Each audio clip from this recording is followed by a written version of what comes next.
السلام عليكم ورحمة الله وبركاته. الماء رومو هندي خيسان كبدا في جموجي بيجي غرا إدو تغرا خير تركم تن هندي خيسانو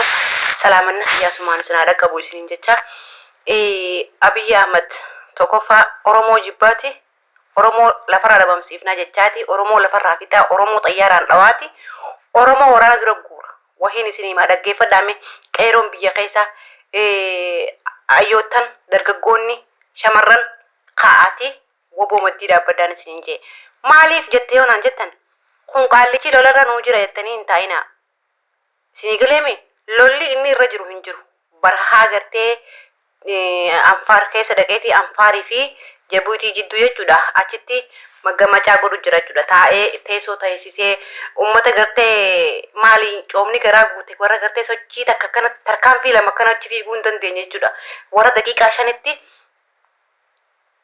waraanni hudha qabu ummata saniin deema jechuudha taa'eeti wal mari'ataanga maal godha akkam goona sabbaaban amma jarri kun hundinuu warra komaandoota taati miti beekadha warra gartee jala deemtuudha jarri kun hundinuu isa jala deemtuu isaati sabbaafannaa ummanni nu marsee jira wal marirra jiran sabbaafannaa bikkeetti baafannu eessa dhaynaa hogguu ummanni finfinnee qabate yookaan hogguu ummanni nu seeni dhaynaa arra hoo dhooynaa Oromo garte miskina taa'u garte miskina gaaho qotee bulaa warra garte miskinan isaa bikkidho yoo haho isa saammanna maal hanna maal fudhannee baafachuu qabna isaan akka baafachuu qabna mariin isaanii kana jechuudha amma wanta kaan isinii jechuudha yoo dhugaa yoo haho sabata hoo addan baafanne bilbilaati warrootan keessan yoo haho bileen keessan saayipootan keessan gaafadha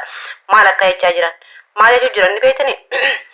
biyya keessa tokko hinafinaadha hotta walgahii hogguu isaa walgahii dhufan karaa waraanaa ijoollee baratteen been ijoollee qawwee dhukaasteen been kana geessanii waraanatti ergisu jiran jechuudha asii waraana bilisummaa Oromootiin wanni dhaamsa qabu warri jaahiloonni kun hogguu isin dhufee harka isin kannate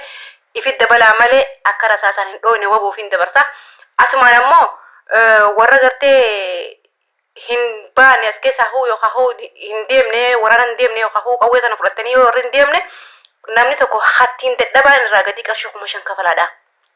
Hawaasa keessa deemanii jechuudha baadiyyoota garaagaraa keessa deemanii maaliif biyya saammachuu jiran biyya saamu jiran jechuudha.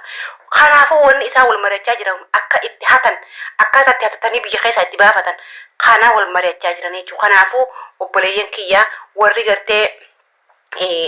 suuraa xiyyaafuu viidiyoo kana daawwachaa jirtan sheer godhaatii addunyaa waliin gahaa uummata Oromoo biraan nagaa. Assalaamu alaykum warahmatullahi wabarakatuh.